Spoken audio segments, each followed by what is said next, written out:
Welcome to both of you. Thank you for taking the time to do this. I have to begin, Anne, by asking you about what's happening in Syria right now. We can't get around that. Today, Moscow has said it will not accept calls by John Kerry for the bombing to stop in Aleppo.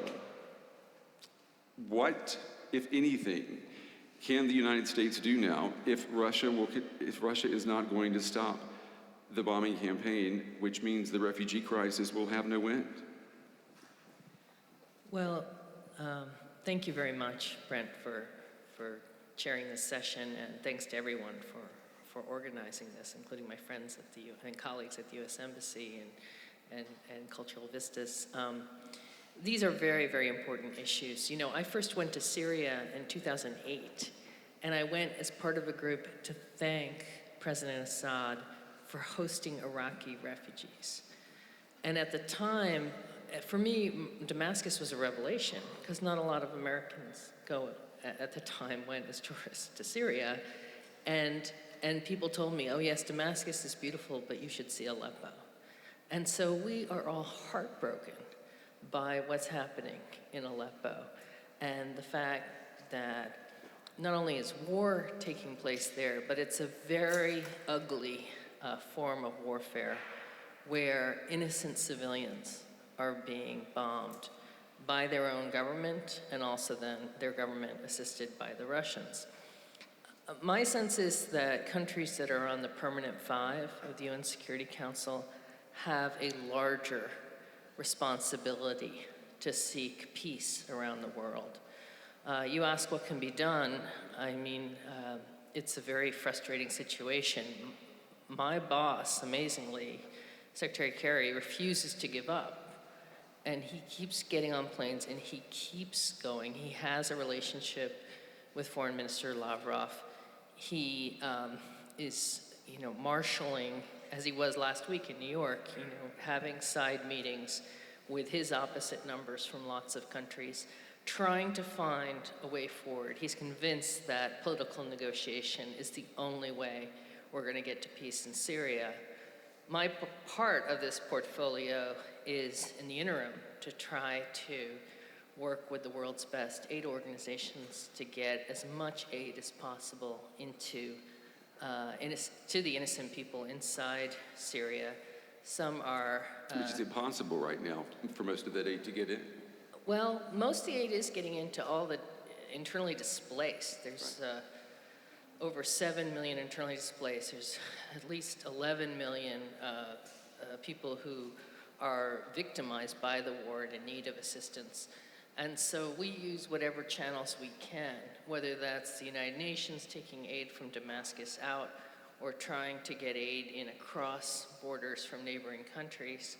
We're trying to get aid in. What is a violation of humanitarian principles is the idea that you stop aid workers, you harass aid workers, you don't allow medical aid through, which is something that the Syrian regime has done throughout, which is just abhorrent, and starve a city to death of your own people. That's what's so unbelievable, and yet it is happening. Yes, I think the most important thing that everybody has to realize, there is no military solution to this conflict. We need to have a political solution, and there is no alternative to that. So everybody needs to come to the negotiating table as soon as possible. We need the ceasefire. We need the access for humanitarian goods in Aleppo and elsewhere. I think that's the basic thing we need to work on. We are so admiring Secretary Kerry's efforts, and we try the utmost to support as much as we can.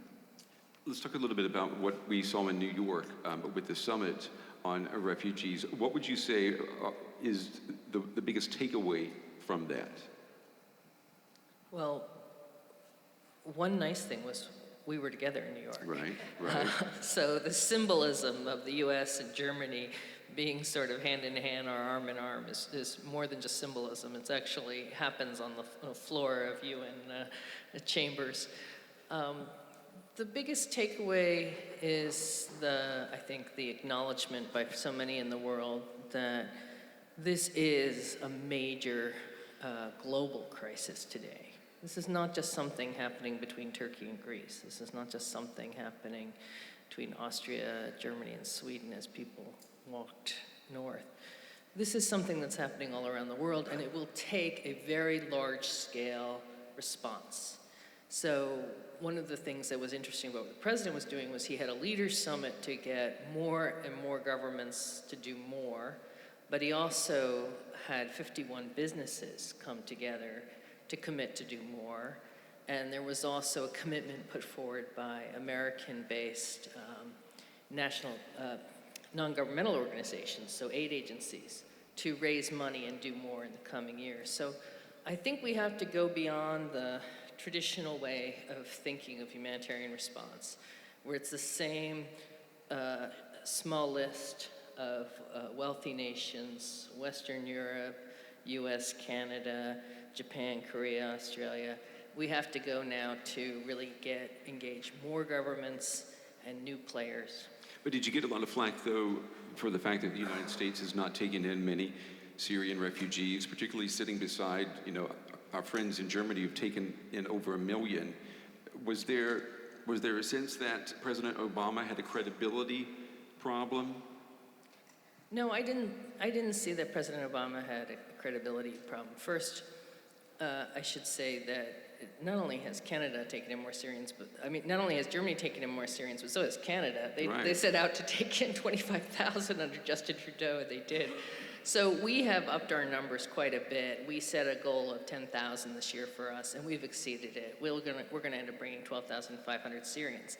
But one should understand that's within an overall total of refugees from all around the world of 85,000 that we're reaching today, I think.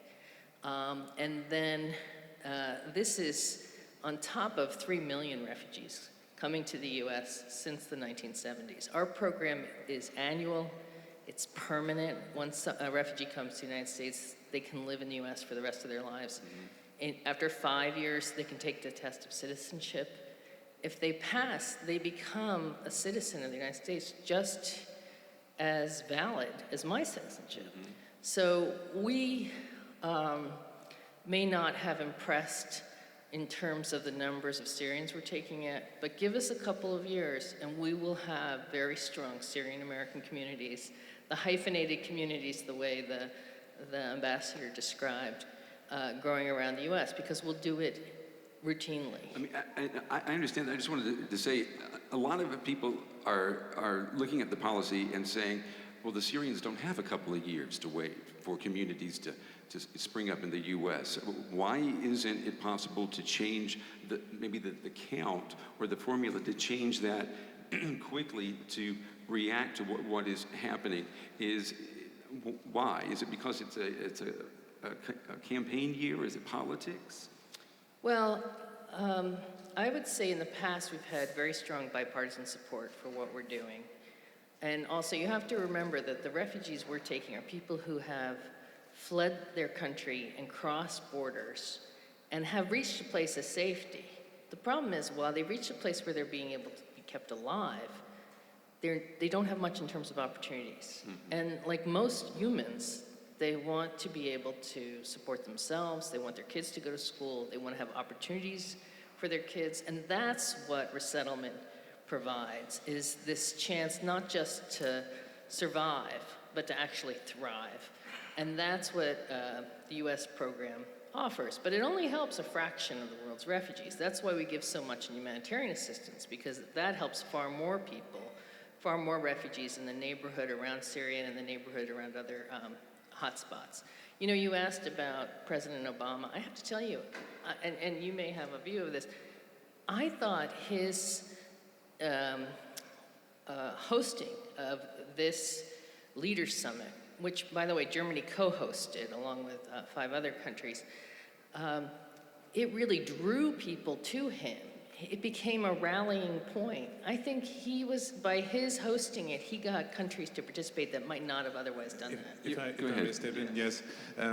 So the Chancellor was extremely grateful to President Obama for having convened the meeting, and she personally called him today and thanked him for the summit and congratulated him for the really excellent outcomes of the result. And I think there's nobody in the world who can gather so many world leaders together and garner so much support than the US President.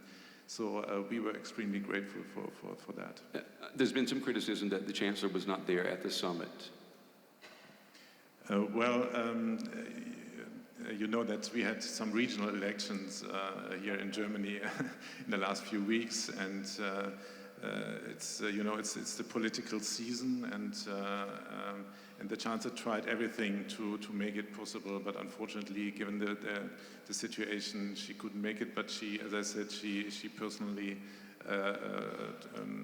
got in touch with President Obama over the phone, and Foreign Minister Steinmeier was there, and I think. As Anne has said, we did it as a common project, and in the months before we worked very closely together, and I think that was a real strong partnership and showed how much attached we both were to the issue. Sometimes we had to reach out to countries that had already done a lot, either taking in refugees or funding humanitarian projects, and ask them to do more. And at first blush, that was a somewhat undiplomatic request. It really helped, in order to be able to do that with Germany, to have Germany go in as well, the ambassadors of Germany and other countries to go forward and say, we're also involved in this Leaders Summit. We would like you to consider being involved. We'd like to encourage you to think creatively about ways you too can do more to help refugees in. Let me ask Matthias, what's the feeling of the Chancellor right now about the fallout from bringing or allowing refugees to come into Germany? Outside, the Chancellor is praised for taking that step, but in the country, it's become it's politically explosive, and she has been punished in regional elections now, not once, but several times. Has the limit been reached for what you can do for Syrian refugees? The ambassador mentioned the interview the Chancellor gave a few weeks ago, and I think she made it very clear that we do not have to underestimate the challenges that were created by this mass influx of refugees, which was unprecedented. In particular for Germany, I mean, in the 1990s, we had some 5 to 100,000 refugees coming from former Yugoslavia within a short period of time. But this time around, it was an unprecedented influx, and I think it's normal that creates problems. We had to learn a lot internally. For ourselves, for our organization, for our administration. We had to learn a lot how to cooperate with our partners in the EU, with the neighboring countries. And in a way, probably we and maybe also others, we have in a way kind of maybe underestimated for a few years what was the result of this war in Syria. I mean, most of the refugees that came to Europe before they came, they were in Jordan, in Turkey, and in Lebanon. And in a way, maybe we had to more quickly come and support these countries. What we have now did in the London conference in February, together with a lot of partners, we have collected some $12 billion to support the countries, in particular these three countries that I just mentioned: Jordan, Lebanon, Turkey. So that's a lesson that we have learned, and I think that's normal that you learn some lessons over time. And yes, of course, it is a political difficult situation for the Chancellor, and but I'm sure that. she will, she has announced it. We will continue our policy. We are an open country, and we have to improve our procedures. We have to work together with our partners on the national level, on the European level, and on the global level. And therefore, it was so important what happened last week in New York. I think there was the signal sent out from New York that as Anne said, it's a global challenge, and we need to globally address this challenge. We need to partner with our friends. We alone cannot resolve the problem. Otherwise, we would get into difficulties. Germany's been criticized, or the government of Angela Merkel has been criticized for being unprepared for what happened once the refugees and the migrants began to come into the country, particularly in how you vet refugees, how you filter through, i.e. possible terrorist threats. Is the United States a model for Germany now? Are you looking at what the United States does when it filters through people who want to come into the country? Yes, of course, we try to learn from friends and partners. I mean, we are far from being perfect, so there's always room for improvement. And yes, it is a great challenge to address these threats that you just mentioned. Terrorist groups, they make use of the refugees flows. We have to be clear about that, and we have to better control these flows. I think that's a lesson we had to learn. What about domestic politics? I'm going to ask both of you about that. We have in Germany next year, we have the general election, and in just a few weeks we have the election in the United States. And the topic of refugees, foreigners, immigration, we've seen what happened with Brexit. How has the talk about, the extreme talk about foreigners and migration, how has that affected your ability to carry out policy and even to shape policy and maybe even to push things along in a way that you think would make a more peaceful world? I personally have been quite shocked by the level of discourse this year in the United States, because I've spent most of my career working on foreign aid and humanitarian aid and now refugee assistance. And so I'm used to talking to both sides of the political aisle about what we need to do to help. And I've found allies on both sides of the political aisle. Some Democrats want to do progressive projects to help people overseas through sustainable development, humanitarian aid. And then on the right, what we found was that for a long time, there were internationalist members of Congress who wanted to push back communism and really help people who had been persecuted. One of the issues that you still have bipartisan support for on Capitol Hill is trying to stop trafficking of innocent people, for example.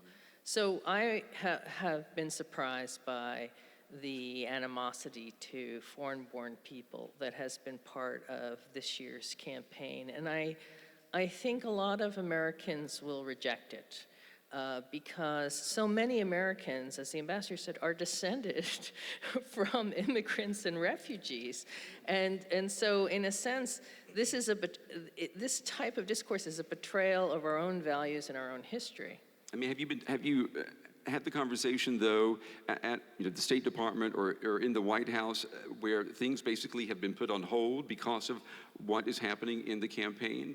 I mean, because, when you look at the numbers, almost half of American voters polled are going to vote for someone who would like to turn your policies upside down.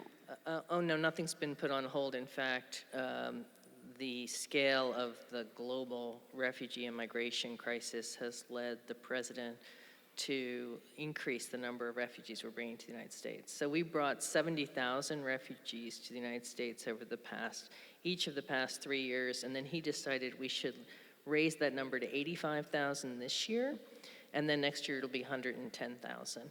So we are increasing the number, and it is a strain on the program we run, on the vetting process that we have, but we're determined to reach those numbers. And we did succeed this year in reaching 85,000.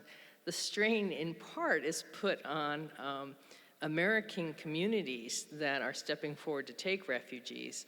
They are agreeing to take more. Yeah. And that can be tricky in places where there's not a lot of housing that's affordable, or where schools get crowded. So that's where we're going to feel, I think, some tensions we need to work through, and that we'll need people here to help us on.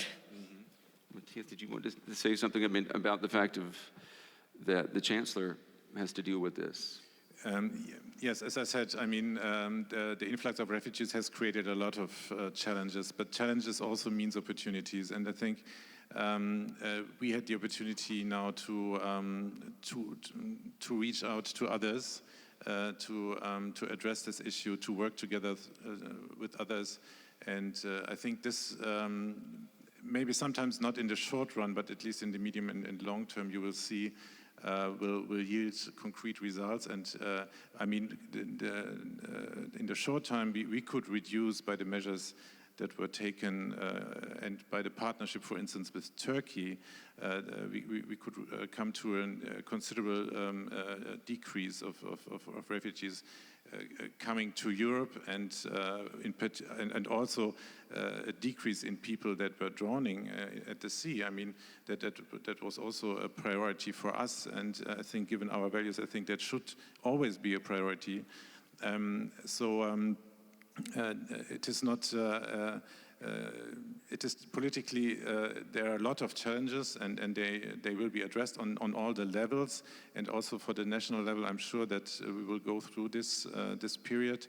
And as I said, we have to continue working with partners. And I mean, all who are living here, they have realized what rough sea we were sailing through with Turkey. But still, the agreement that we had negotiated with them is holding, and it shows that it's so important to work with our partners, because, as I said, we can't resolve this issue alone. I think that's something we have learned, and the other thing we learned, we need to look at these kind of crises more preventively.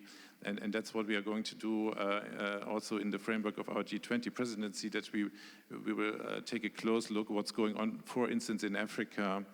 So before situations like in Syria kind of explode, we need to very closely look at these areas and see what we can do. Is it frustrating in the Chancellery trying to carry out your agenda, particularly with refugees, and having to deal with Turkey at the same time? I mean, it's never frustrating in a Chancellery. No? Is it?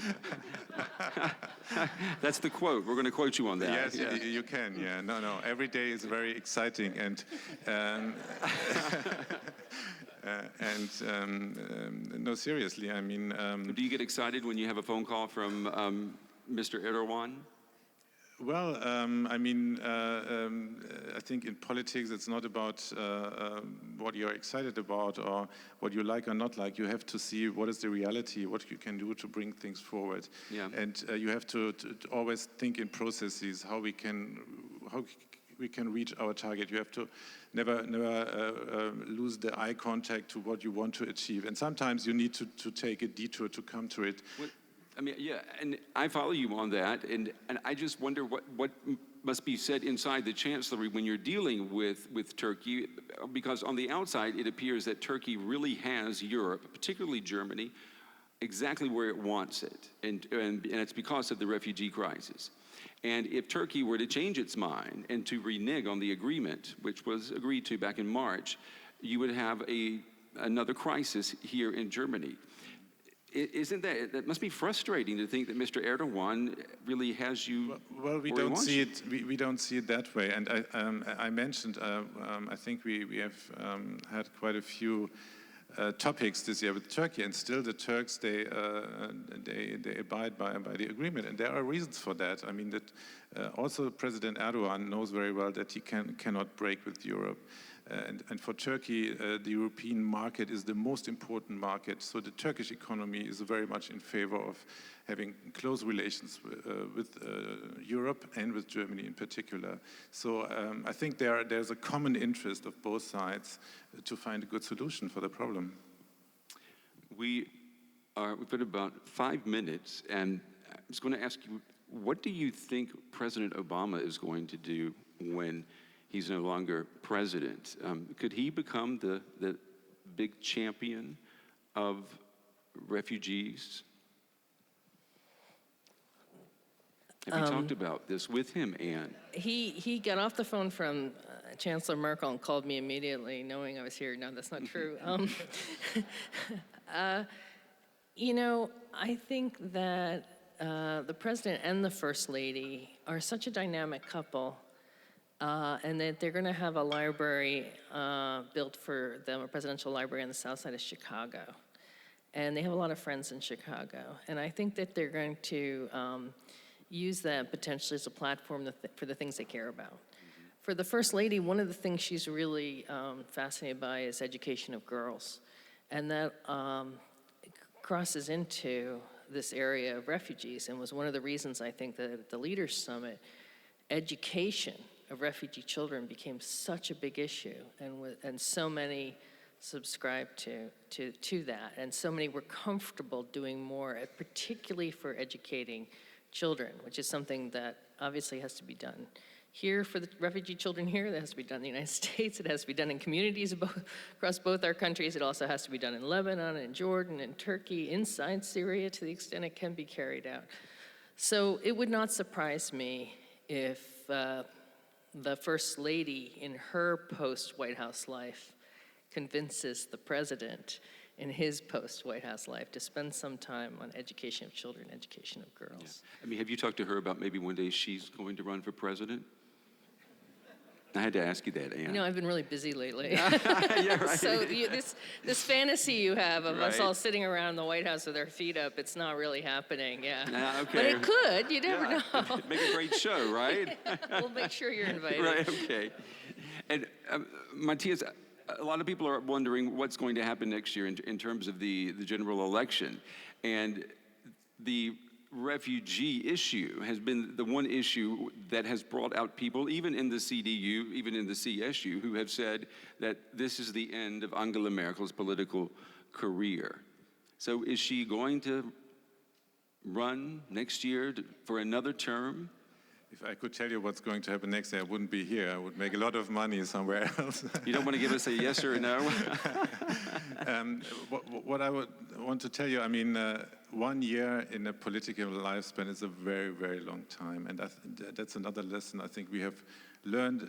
If you look on the discussion a year ago, or maybe over 15 months ago, everybody said, well, Chancellor Merkel will be re-elected. So there was no doubt about that. Yeah, and already then we said, well, 2 years until the elections is a very, very long time. And if you see what has happened over the last year, I think we can say, well, what will happen in the next year is also we don't know, and it will be a very long time. And so we are waiting, and we are very confident that things will work very well. You know, in the community of people that care about refugees that I come out of and that I deal with every day, there are sort of three great champions right now for us. One is President Obama, who I think really speaks from his heart very directly and often just right on point about these issues. Another is the Pope, who has spoken out to people of all faiths to do more for refugees. But the third is Angela Merkel. And I realize that's controversial here in Germany, but from where I sit, she's done a lot of good. Good. Thank you.